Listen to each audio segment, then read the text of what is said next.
Assalamualaikum warahmatullahi wabarakatuh.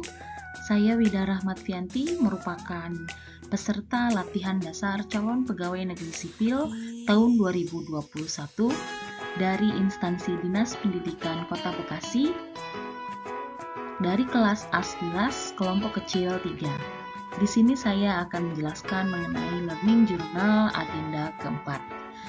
Dari tahapan-tahapan rancangan aktualisasi, tahapan yang pertama itu adalah saya mendeskripsikan isu-isu yang ada di instansi tempat saya bekerja.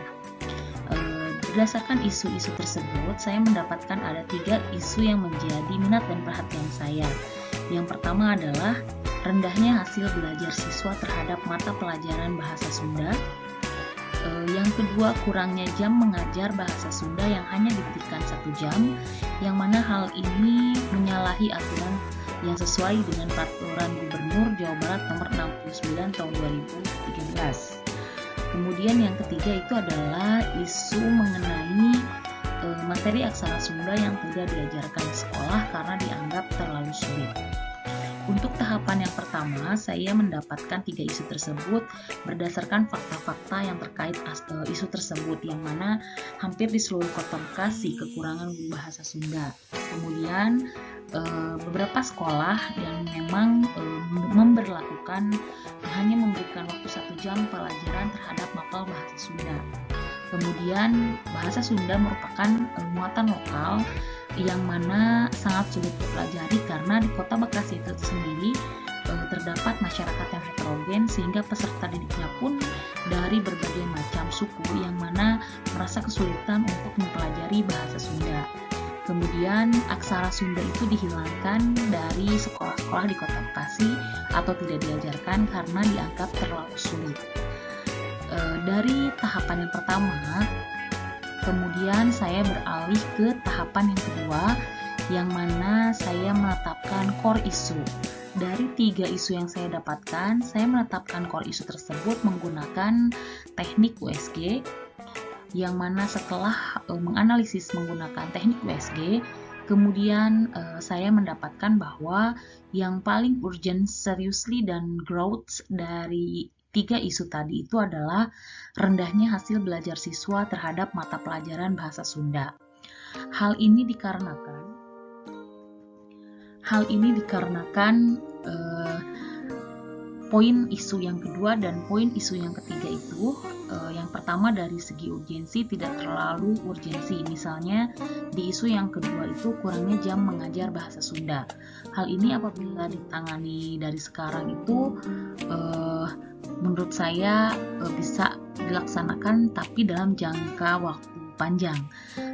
Jadi dari segi urgensinya itu tidak terlalu. Dari segi seriously, dari kurangnya jam mengajar ini sebetulnya kita bisa lebih mengoptimalkan jam tersebut sehingga bisa padat dan juga bisa dianggap menyenangkan untuk peserta didik dengan teknik yang tentunya menarik. Dari segi materi aksara Sunda, jelas dari segi urgensi juga tidak terlalu, karena aksara Sunda ini tersendiri tidak digunakan dalam kehidupan sehari-hari. Kemudian dari segi seriously juga sebetulnya masih bisa kita perkenalkan secara singkat dalam materi-materi yang lainnya. Kemudian growth juga dari segi perkembangannya memang tidak terlalu perkembangannya, karena memang materi aksara Sunda itu tadi tidak diperkenalkan atau digunakan dalam kehidupan sehari-hari.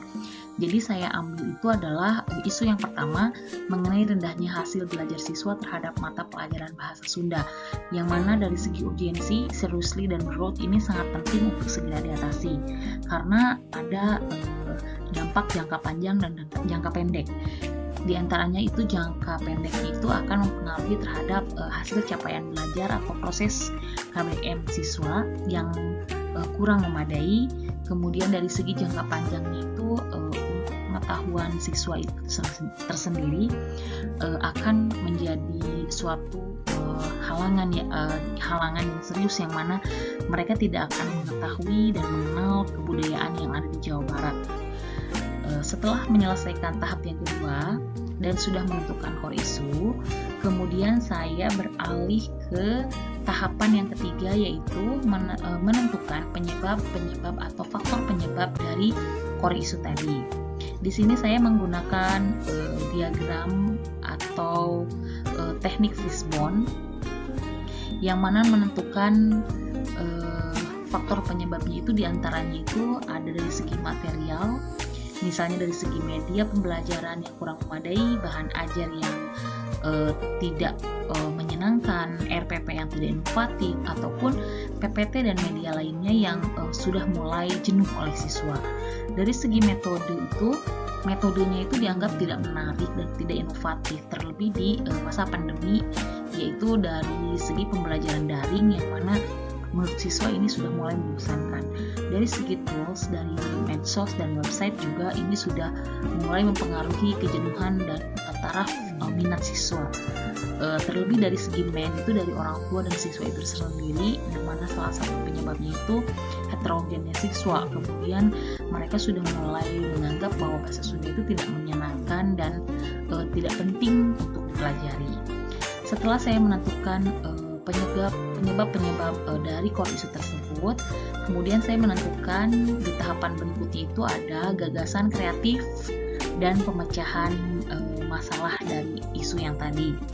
Di antaranya saya mendapatkan ada beberapa gagasan. Yang pertama, membuat media dengan memaksimalkan media yang ada, misalnya PPT atau PowerPoint dan Google Slide. Kemudian membuat video dengan tayangan-tayangan yang kekinian dan yang lebih menarik. Kemudian membuat modul mini, membuat tabloid materi yang lebih menarik, membuat media sosial atau memamerkan hasil karya anak, dan membuat atau mengumpulkan kosakata bahasa Sunda atau kamus mini. Berdasarkan teori pemecahan masalah ini, saya menggunakan teori pemecahan masalah McNamara, dan hasil yang telah saya dapatkan itu dari alternatif pemecahan masalahnya itu yang paling tinggi, yaitu membuat video pembelajaran yang menarik. Kenapa saya memilih ini? Karena dari segi efektivitas, video itu lebih mudah untuk dipahami oleh siswa. Mereka bisa menghemat energi dan waktu ketika mereka menonton video. Di mana tingkat literasi siswa di zaman modern ini sangat rendah, sehingga apabila mereka diberikan teks itu akan sangat membosankan. Jadi video ini bisa menggunakan visual dan juga audio yang lebih menarik. Dari segi kemudahannya juga mudah, apalagi di zaman sekarang menggunakan teknologi dari serba digitalnya itu. Dari segi biaya, walaupun mungkin akan menggunakan waktu yang lebih untuk pembuatan media video ini, tapi efektivitasnya itu nilainya lebih tinggi daripada media-media yang lain. Setelah saya menyelesaikan tahapan yang ini, kemudian saya memasuki tahapan berikutnya itu adalah tahapan membuat rancangan aktualisasi, yang mana kegiatan-kegiatan ini tentunya ada kaitannya dengan nilai-nilai dasar aneka, yaitu akuntabilitas, nasionalisme, etika publik, komitmen mutu, dan anti korupsi. Dalam kegiatan ini saya merencanakannya dalam 5 kegiatan. Yang pertama, persiapan rencana aktualisasi. Kemudian setelah merencanakan itu, kemudian ada membuat perangkat pembelajaran program aktualisasi. Kemudian yang ketiga, melaksanakan kegiatan pembelajaran program aktualisasi dengan mengoptimalkan media video tadi. Kemudian yang keempat, melakukan evaluasi hasil pembelajaran, yang mana tadi menggunakan media untuk meningkatkan hasil belajar siswa. Dan yang kelima itu menyusun dan membuat laporan hasil pembelajaran dari program aktualisasi itu tersebut, yang mana setiap kegiatan dan tahapan kegiatannya itu tentunya ada kaitannya dengan nilai-nilai dasar aneka. Setelah tahapan ini selesai, kemudian saya memasuki tahapan membuat rekapitulasi rencana habituasi nilai-nilai ASN, yaitu aneka tadi. Dari kegiatannya itu dan tahapannya itu kira-kira ada indikator apa saja yang ada dalam nilai dasar aneka. Kemudian setelah itu, tahapan yang paling akhir yaitu saya membuat jadwal kegiatan, yang mana jadwal kegiatannya ini ditentukan dan disesuaikan dengan waktu dan jadwal yang telah diberikan, yaitu dari sekitaran waktu bulan Agustus sampai dengan Oktober, yang mana setiap tahapannya ini tentunya tercantum dengan tahapan-tahapan yang tadi berkaitan dengan nilai andika. Sekian dari saya, mungkin tentang learning journal di agenda 4 ini, yang mana isinya adalah membuat rancangan aktualisasi yang mana diharapkan nantinya akan bisa membantu saya dalam menyelesaikan program kegiatan aktualisasi saya, dan mudah-mudahan akan bermanfaat ke depannya. Terima kasih. Wassalamualaikum warahmatullahi wabarakatuh.